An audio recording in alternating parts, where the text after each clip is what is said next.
Praise the Lord. Praise the Lord.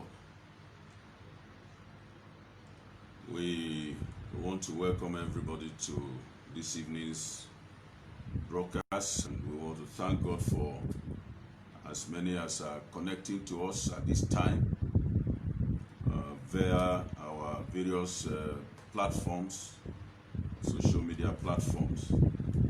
And we trust that today the Almighty God, as always, will speak to our hearts in Jesus' name. Shall we pray? Holy, holy, holy, holy, holy, holy, holy, holy is the Lord.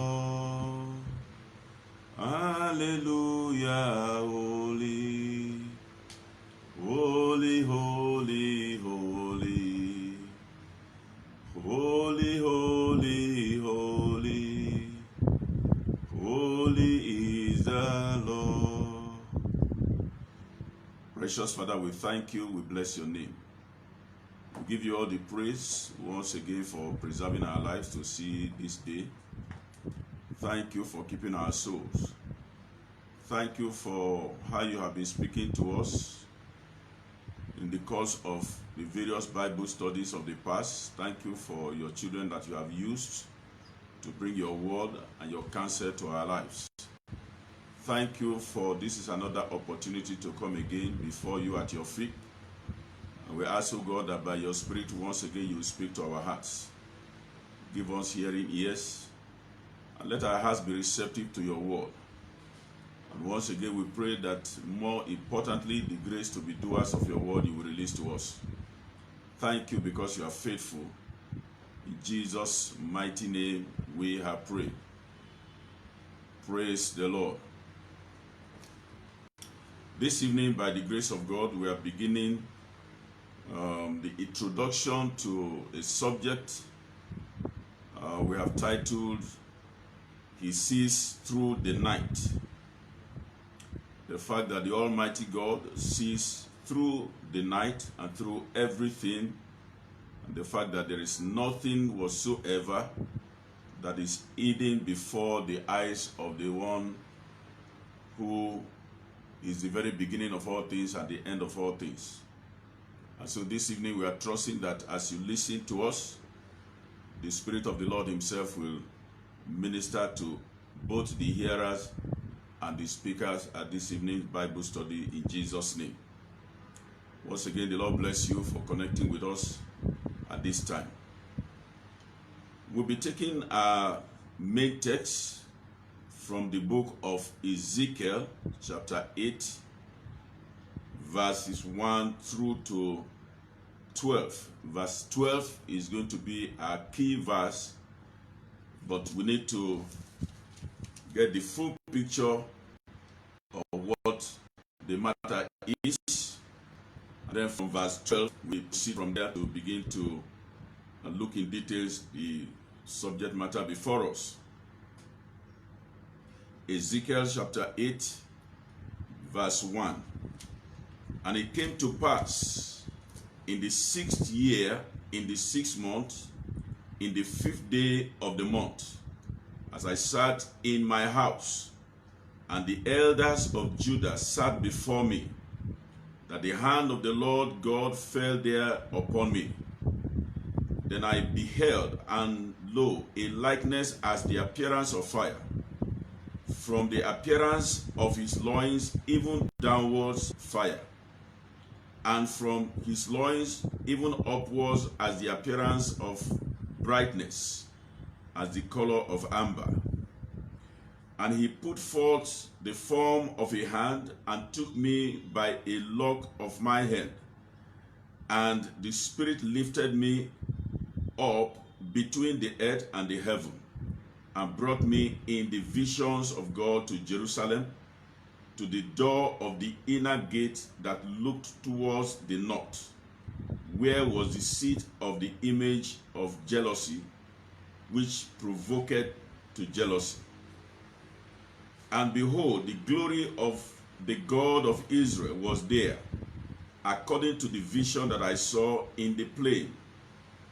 Then said he unto me, Son of man, lift up thy eyes now the way towards the north. So I lifted up my eyes the way towards the north, and behold, northwards at the gate of the altar, this image of jealousy in the entry. He said further unto me, Son of man, seest thou what they do, even the great abominations that the house of Israel committed here, that I should go far off from my sanctuary? But turn thee yet again, and thou shalt see greater abominations. And he brought me to the door of the court, and when I looked, behold, a hole in the wall. Then said he unto me, Son of man, dig now in the wall. And when I had digged in the wall, behold, a door. And he said unto me, Go in and behold the wicked abominations that they do here. So I went in and saw, and behold, every form of creeping things and abominable beasts, and all the idols of the house of Israel, portrayed upon the wall round about. And there stood before them 70 men of the ancient of the house of Israel. That word ancient also means leaders or elders. And in the midst of them stood Jaazaniah, the son of Shaphan, with every man his censer in his hand. And a thick cloud of incense went up. Verse 12, which is going to form the basis of our discussion. Then said he unto me, Son of man, hast thou seen what the ancient of the house of Israel do in the dark? Every man in the chambers of his imagery? For they say, The Lord sees us not, for the Lord hath forsaken the earth. Praise the Lord. The Lord bless the reading of his word in our hearts in Jesus' name. Now, by way of preamble, we are looking at 1 Corinthians chapter 10 and verse 11.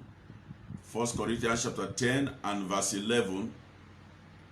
And it says, These things happened to them as examples, and were written down as warnings for us, on whom the fulfillment of the ages has come. Such things as we just read in Ezekiel 8, 5 to 12, the Bible says, these things happened to them, not just that they happened to them, the people who have been before us, but that they have also been written down for us as example and as warnings that we may take heed, take corrections, as to be able to guide our lives and our hearts, particularly those of us who are living at the tail end of times. And my prayer is that by the mercies and by the grace of God, each and every one of us will take heed and warning to these instructions, because they have eternal consequences for our lives. It is important that we approach the close of the age.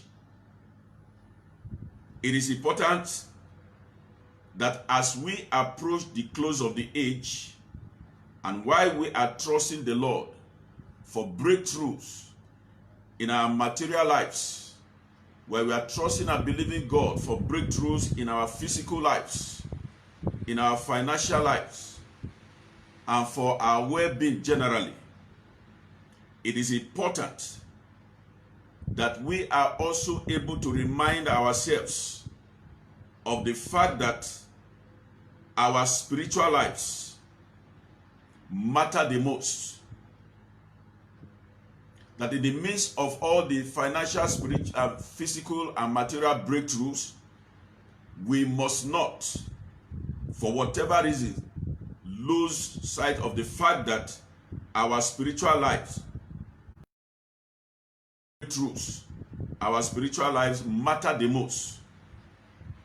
Secondly, we must constantly remind ourselves that, as a matter of fact, it is the spiritual life that should motivate and drive every other aspect of our lives. As they say, it is the spiritual that controls the physical. So it is important that in the midst of all other breakthroughs, financially, materially, physically, that we constantly remind ourselves of the fact that it is the spiritual that must motivate our actions, that must drive our activities, and that it is the spiritual that, as a matter of fact, must determine every other aspect of our lives. Thirdly, that we must seize every opportunity as we are breaking through in every other area of our lives. We must seize every opportunity to remind ourselves of the fact that if we fail at the spiritual level, every other thing will fail. If we fail at the spiritual level, we have failed in every other aspect of life, and that with eternal consequences. Our prayer this evening is that as we go through these instructions together, the Almighty God will impute in our hearts the burden for our own personal and individual lives as we approach the close of time. We must therefore pay attention to divine counsel, to the effect that the things we read in scriptures, such as we have just read in Ezekiel 8, 1 to 12, that the things we read in scriptures and from which we hope to share the thoughts in this study have been written for our admonition, particularly for those of us upon whom the ends of the world have come. 1 Corinthians chapter 10, verse 11. These things have been written for our admonition, those of us upon whom the ends of the world are come. And so the point we are making here is that we must pay attention to divine counsel, divine instruction, to the effect that the things we read in scriptures must form the basis of our hope for tomorrow, of our hope for eternity. And from such kind of counsel and instructions, from such kind of scriptures, we intend, by the special grace of God, to share the thoughts as we intend to share in the course of this study, whose introduction we are simply doing this evening. And what should form the basis of our introduction this evening? In Isaiah chapter 26 and verse 20, Isaiah 26 and verse 20, we read, "Go, my people, enter your rooms and close your doors behind you. Hide for a little while until the wrath has passed." Go, my people, enter your rooms and close the doors behind you. Hide for a little while until the wrath has passed. Bible scholars have identified this verse of scriptures as one of the verses of scriptures that have a lot to do with what the world is presently going through with respect to COVID-19. This is one basic scripture that has been pointed out to us as the council with respect to how we are to conduct our lives in the midst of an outbreak of a pandemic such as we have experienced and have been experiencing under COVID-19. The fact that scriptures demands that in the event of an outbreak of a virus, we should shut ourselves indoors and wait until the virus has been taken away, and then we can come back to full activities as we used to do before the pandemic. And that simply speaks of lockdown. Why is that scripture relevant for this discussion tonight? It is relevant because, as we have seen, since COVID-19 and since the lockdown, a major challenge with the COVID-19 pandemic has been the restriction in social interaction. The restriction in social interaction. And that was what we saw in the scripture we just read. There was a restriction in movement, there was a restriction in social interaction and connections. This has been particularly so with the church. And as we have been saying, the church whose physical activities and interpersonal relationships have been seriously reduced to the internet and all forms of social media. The physical interaction, interpersonal relationship that has been on with the church, as the church has been known for, has been seriously reduced to the internet through the means of various social media platforms. Now, what is the connection here? The connection is in the fact that the temptation for the average Christian to succumb to activities and practices that contradict our profession of faith is very high, since not many eyes are on us anymore. What is the concern here?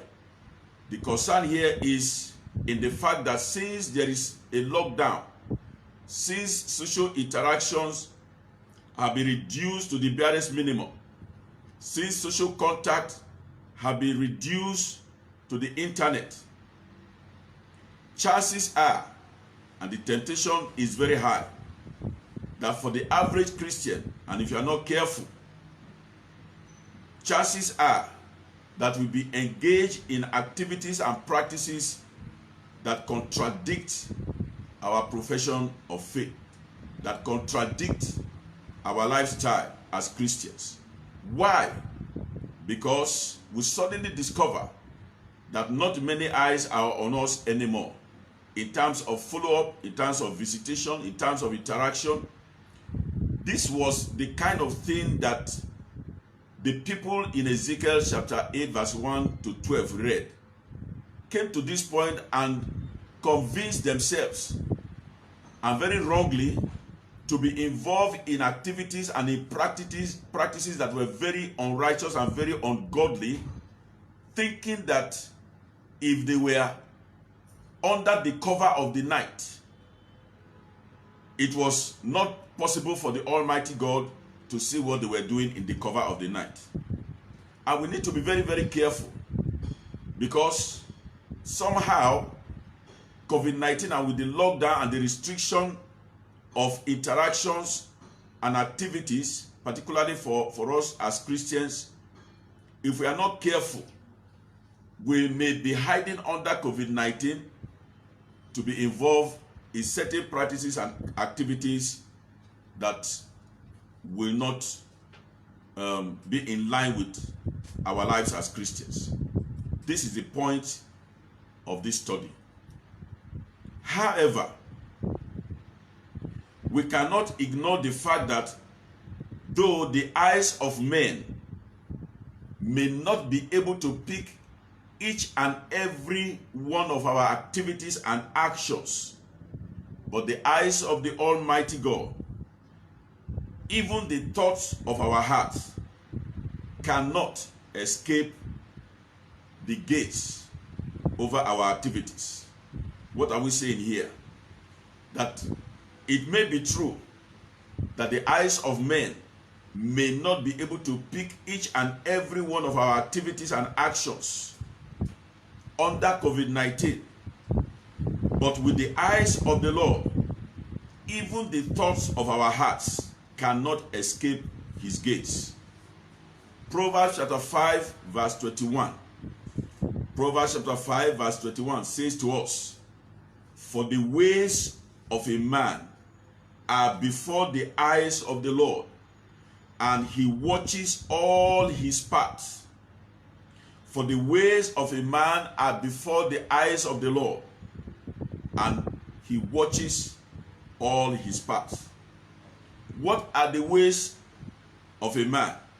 His actions, his inactions, his attitudes, and his practices, his motivations, his intentions.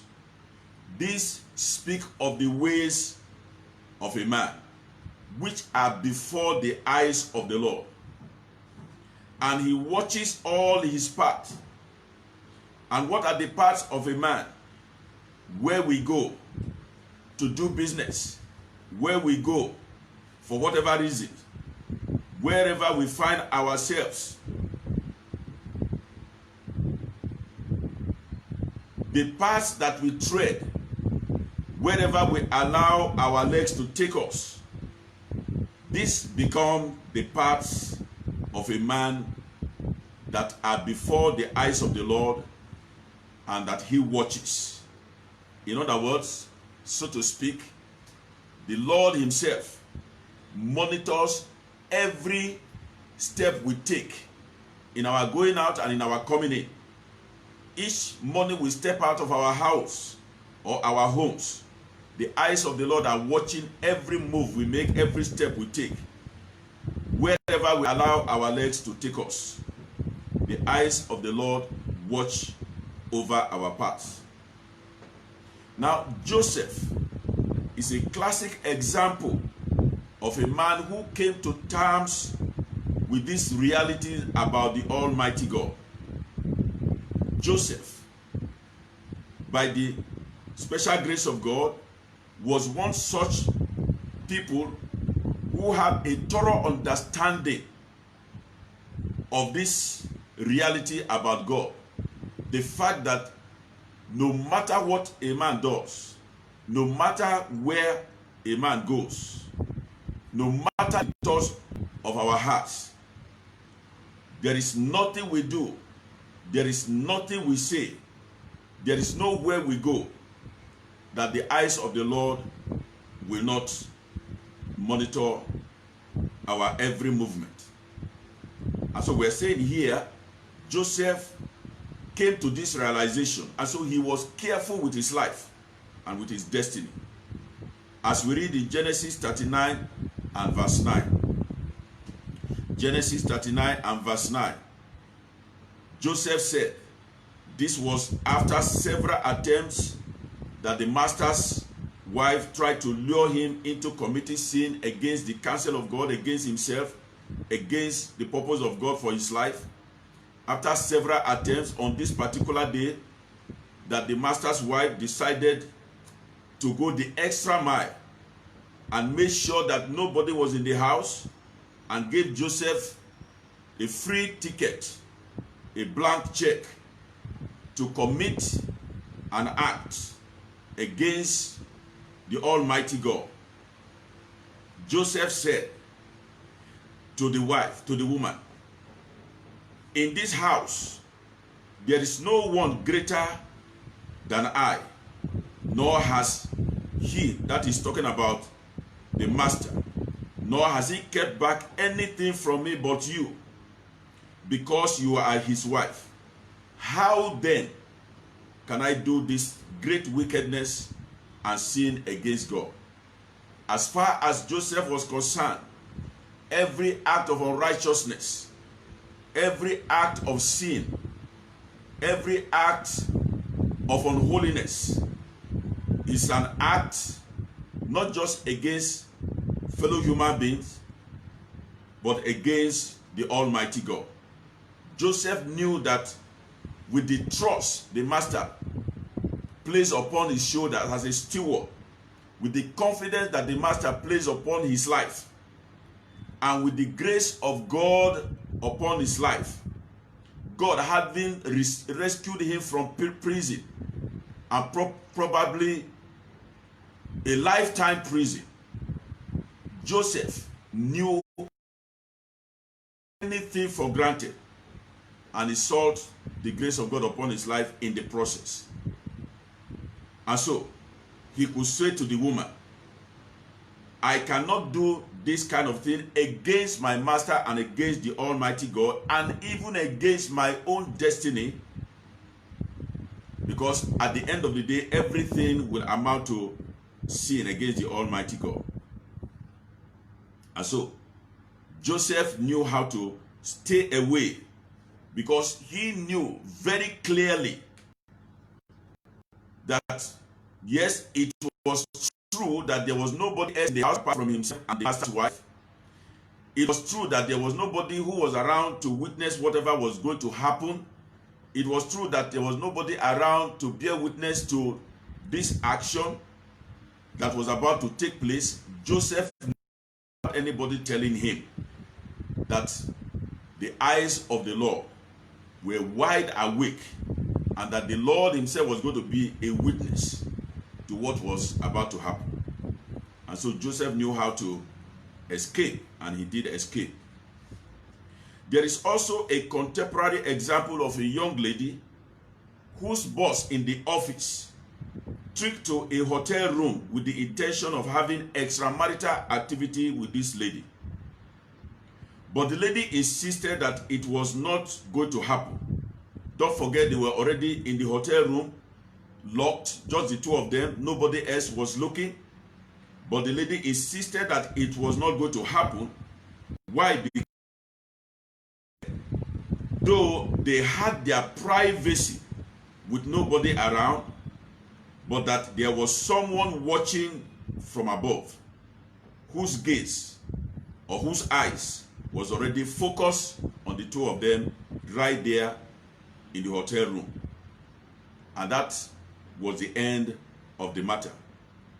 The long and short of the story was that the man at that point broke down, because for the first time he was encountering a lady who would say something to him, who could bring the attention of God into his life. And that was how that lady escaped, just like Joseph escaped. The point we are making here is that it is very important and very, very crucial that in every aspect of our lives, in every step, in every move, in every action that we are taking, we must be conscious of the fact that even when the eyes of men are not on us, the eyes of the Almighty God are on us. We must beware that whatever we do and wherever we choose to do whatever we do, whether it be for good or evil, nothing whatsoever escapes the eyes of the Lord. In Proverbs chapter 15 verse 3, Proverbs 15 verse 3, we read, the eyes of the Lord are in every place, beholding the evil and the good. The eyes of the Lord are in every place, beholding the good and the evil. Whether on the mountain, whether in the valley, whether at the bottom of the sea, whether hidden in the rocks, the Bible just says to us, we must be very careful. Why? Because every of our actions, whatever we do, And wherever we go to do whatever we want to do, we must never forget that the eyes of the Lord are everywhere, monitoring and taking record of all of our actions, whether those actions are good ones or they are evil actions. Nothing escapes the eyes of the Lord.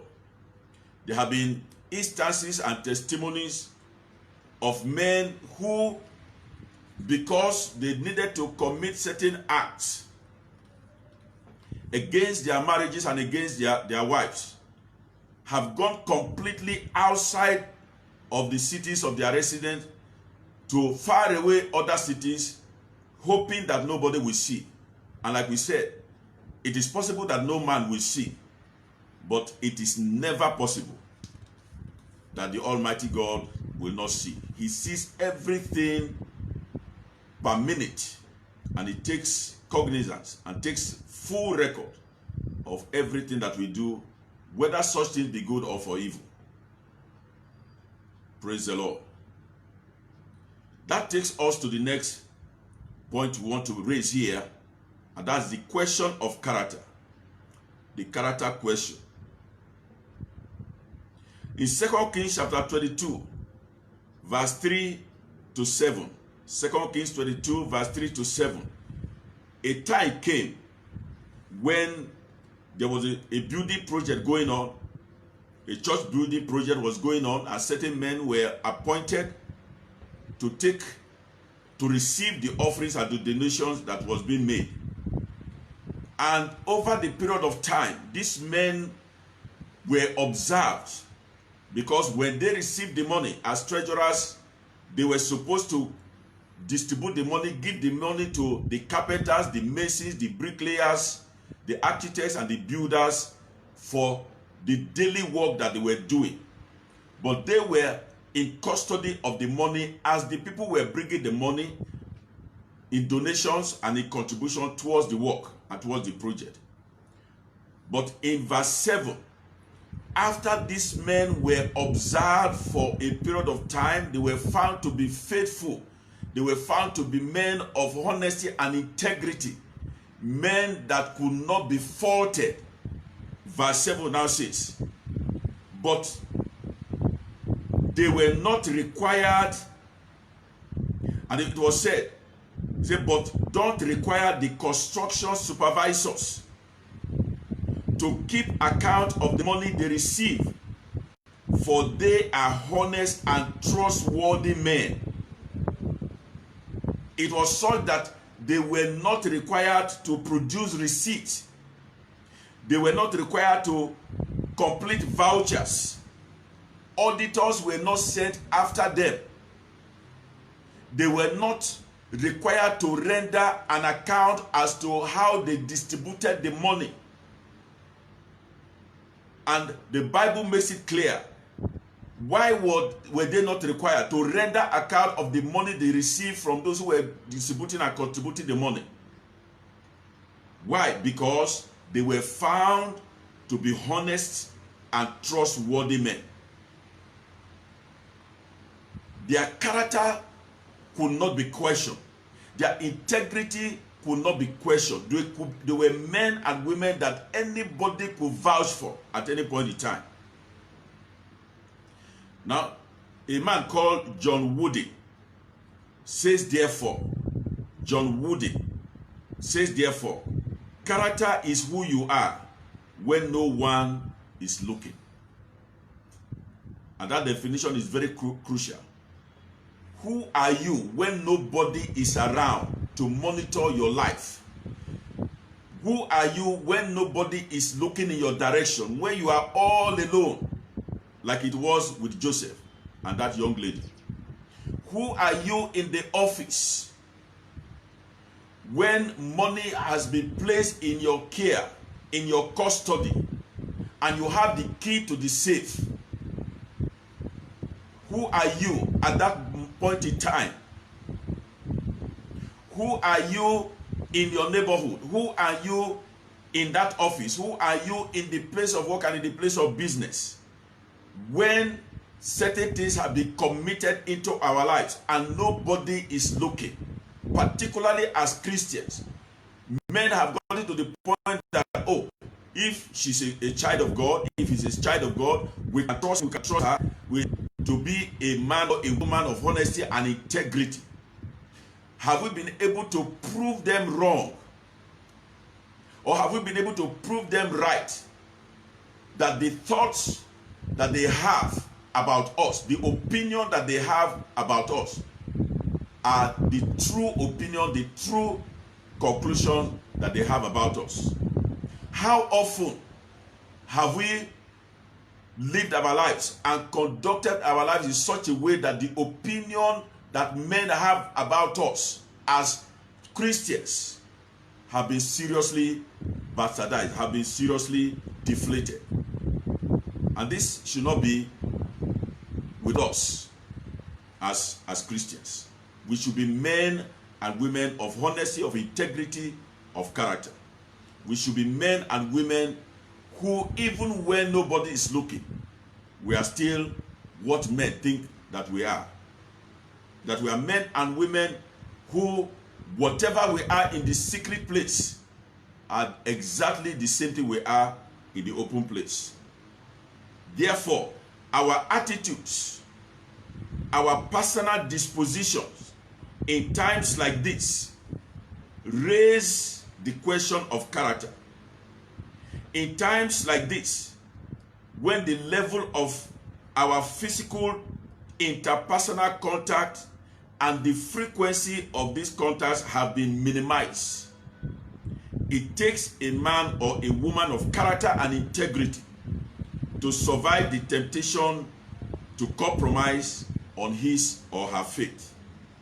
The fact that our interpersonal interaction and relationship and the frequency of these interactions have been seriously reduced. It will take your personal integrity, it will take your personal character to still maintain your faith as a man and a woman who will not compromise, whether anybody is looking or not. According to Thomas Macaulay, he also said, the measure of a man's real character is what he will do if he knew he will never be found out. The measure of a man's character is what he will do, is what she will do when he or she knew very well that he or she will never be found out. That when he carries out this action, when she carries out this activity, men will never be able to find out. And that's the test of a man's character. What will you do when you know very well that nobody will discover? What will you do when you know very well that no matter how hard men try, they will never be able to discover? For some of us, COVID-19 may have just provided a cover for certain activities and actions, knowing very well that they will never be found out because of the lockdown. What have you been doing under the cover of lockdown? What will you still do under the cover of lockdown and this restriction on interpersonal relationship and contact, knowing fully well that neither pastor nor a fellow church member will ever be able to find out? The question then, or the questions therefore are, under the cover of COVID-19, what choices are we making? What actions have you taken and are still intending to take, knowing fully well that you will never be found out, whether by your pastor or by a fellow Christian brother or sister? And that takes us to the next point we want to make very quickly under this introduction, and that is in Exodus chapter 5, verse 2, under the subject, the consciousness of God. Exodus chapter 5 and verse 2. And we read, "And Pharaoh said, Who is the Lord, that I should obey his voice and let Israel go? I do not know him, nor will I let Israel go. Who is the Lord, that I should obey him and let Israel go? I do not know the Lord, nor will I let Israel go." Now, why will men hide under the cover of the night or under the cover of the dark to carry out certain actions that they know very well are not correct, are not right? They do that because, as far as they are concerned, under the cover of the night, God cannot see. Even the Almighty God cannot see. This is what we read in Ezekiel chapter 8, verse 1 to 12, and particularly with verse 12. When those elders and those leaders, in the thick of the night, in under the cover of the night, were involved in all manner of idolatry practices, and they said to themselves, as we read in verse 12, even the Almighty God cannot see us. God is not paying attention to us. He's not even looking in our direction. He's too busy with some other things. So he's not paying attention to us. Now, to be conscious of God is to be aware of his existence. To be conscious of God is to be aware of his existence and the fact that he is present everywhere and at the same time. To be conscious of God is, number one, to be aware of the fact that he exists, and number two, to also be aware of the fact that this God is present everywhere at the same time. It is important that we live, therefore, and conduct our lives with the consciousness of God. Men who conduct themselves without the consciousness of God always assume that their activities can never be exposed. Why? Because the absence of God, as far as they are concerned, in their consciousness, the absence of God in their conscious mind serves as a cover of the night. And it also therefore emboldens them to commit all manner of abominable acts against themselves, against fellow men, and against the nation. This in itself amounts to self-deception. That a man will get to a point and think that because he's under the cover of the night, men cannot see, and even that the Almighty God cannot see. This, we say, is the height of deception. There's no deception that can be as serious as that a man will get to a point and say to himself, God cannot see whatever I'm doing. And because of that, we'll go ahead to do all manner of things against himself and against fellow human beings. And we say that that kind of attitude and presumption is the height of self-deception. Why? Because the word of God makes it very clear in Matthew chapter 10 verse 26. Matthew chapter 10 verse 26. There is nothing covered that shall not be revealed, and hid that shall not be known. There is nothing covered, nothing whatsoever that shall not be brought into the open. And there is nothing that a man will involve himself in, actions and activity under whatever cover, that will not be made known. Not as far as God is concerned. Therefore, the possibility of anyone being able to keep his actions away from the all-seeing eyes of the Almighty God. That possibility does not exist. God himself is very clear about this, to the effect that no matter how hard we try,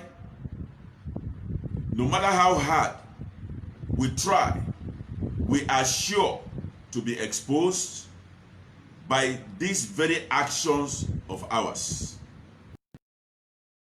In 23, Numbers 32:23, we read, therefore, God say, be sure your sin will find you out.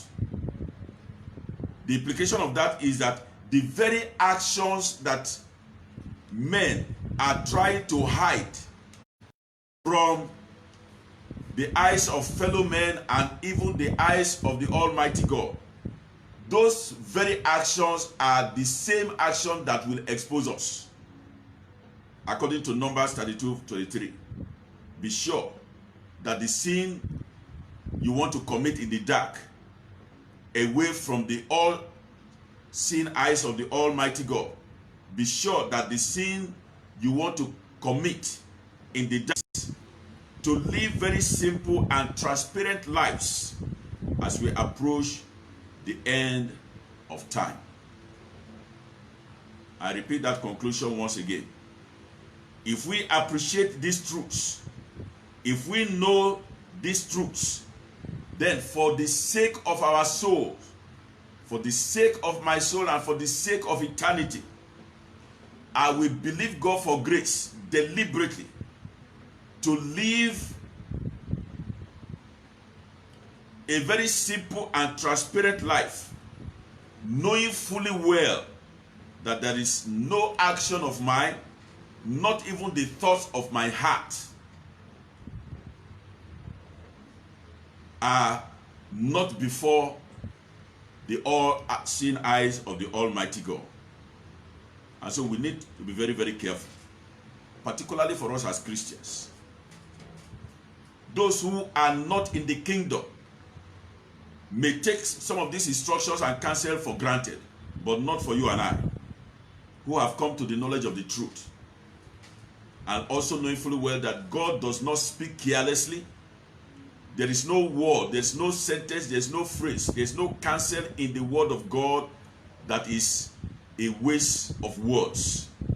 And so I pray for you tonight, as I pray for myself, that God in his infinite mercy will make grace available for you and I to take this instruction very, very seriously as we approach the end of time.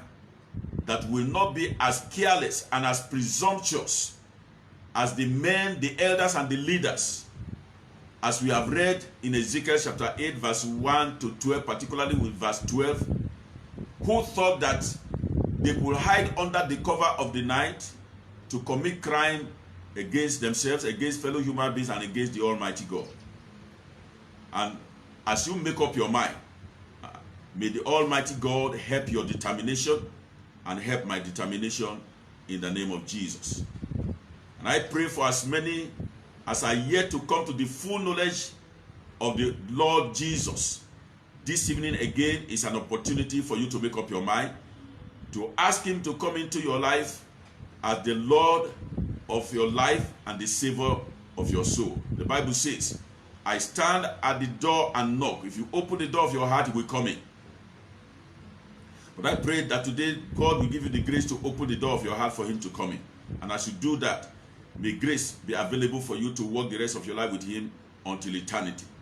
And for those of us who are already on one leg in, one leg out, I pray for you that, having listened to us this evening, you will believe God for grace to come back full circle unto faith, and believe God for the rest of your life to continue the rest of the journey with him unto eternity in Jesus' name. And if you desire to give your offering tonight, once again, connect to our various platforms. The bank account details are there for you to drop your offering and your tithe, and the Almighty God will receive your offering and your tithe in Jesus' name. Finally, I pray for you tonight, as I pray for myself, that the Lord who has kept us to see this day will keep us and members of our families and loved ones for the rest of this season. And I pray that by the time it is all over with, your testimony and your celebration will know no bounds in the name of Jesus. God bless you for listening to us this evening, and have a very wonderful evening. And I pray that the Lord will see you through the rest of the season. God bless you for listening to us. Thank you. Have a very good evening.